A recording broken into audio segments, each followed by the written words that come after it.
nana or a babysitter or something, and they're allowed to play when they want, run around when they want, do whatever they want.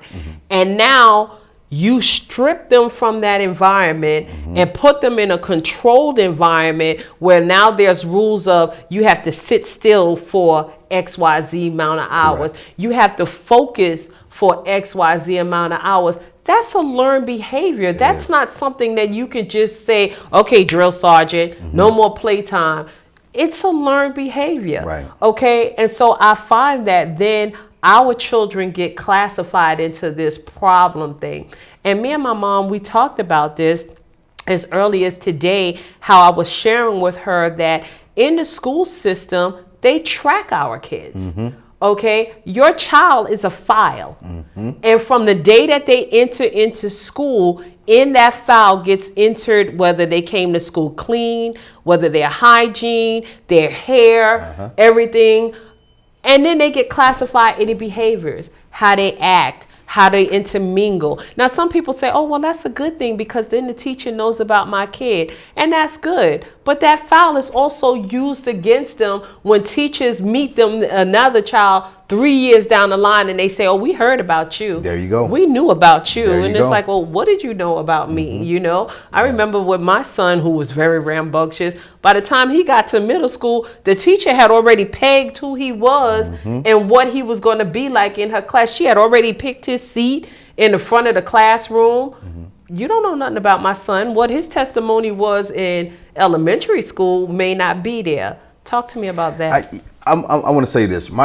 The hatred or being a hater has been going on for a long time. We now just start using that word, being a hater, but it's been going on for a long time. My parents, and thank God for them, my parents were successful at early ages.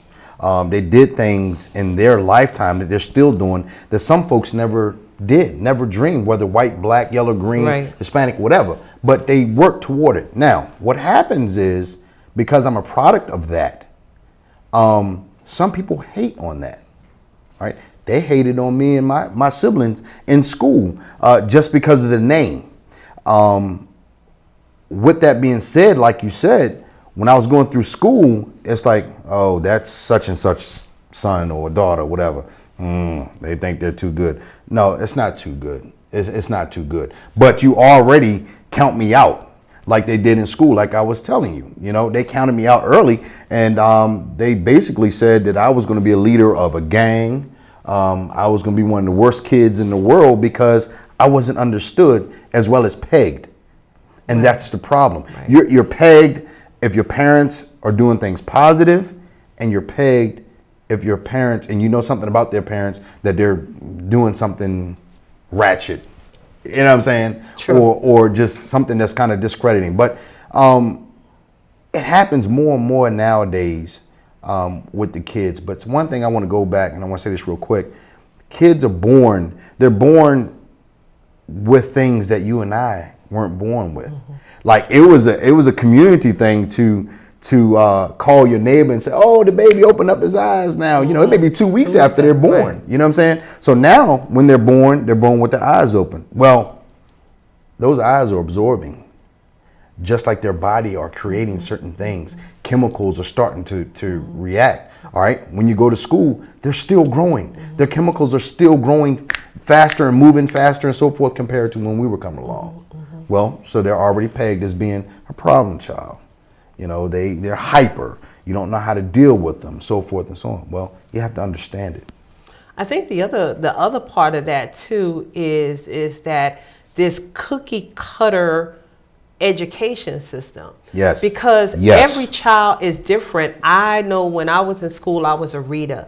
I loved to read. Okay, I got skip grades or whatever because I love to read. I love the education system. I had other brothers and sisters that just they went to school, but school was more like, I gotta go to school. Right. You know what I'm saying? Right. That didn't make me any better than them, but you find that, let's talk about the teacher's pet. Yes. It already sets our children up for who wants to be a pet. You know, speaking of that, okay, let me digress a bit. Right. A couple of days ago, Dr. Burton sent me a video that just had me like livid, okay? And they were showing in London, I think it was London. I don't want to misquote, but I believe it was London, of teachers treating their children like pets. So they had the little boy laying across her lap and she was petting him like a cat and feeding him treats like a dog. And I was just like, and they thought that this was a great way to get the child mentally stimulated. And I was like, that's a great way to get you chopped in the throat. Okay. Yeah, if it was my kid. Exactly. Okay. Because I mean, she was treating this kid like a dog. And it leads me to one of the things that I always told my mother and my nieces is that I was that parent who I didn't need an invitation to show up to school. That's my kid. I had him for 9 months. I show up when I want to. Right. Okay, I would show up, look in the classroom, see if he was acting the fool. If somebody, I've heard some of the ways some of these teachers talk. I've seen teachers push buttons. And say things to kids that they know is going to push a button, that they know what this kid's tolerance level. So that's why I say to parents, I implore you, get involved with their education system from kindergarten to college. It does not stop. You have to be clear of what's being poured into your child, how your child is being talked to. One of the things that you find and stuff, and we've experienced it in our family, I've experienced it with girlfriend family. If a child wakes up in the morning and they rather have a stomach ache than to go to school, there's a problem. There is something that's going on in that school, and we as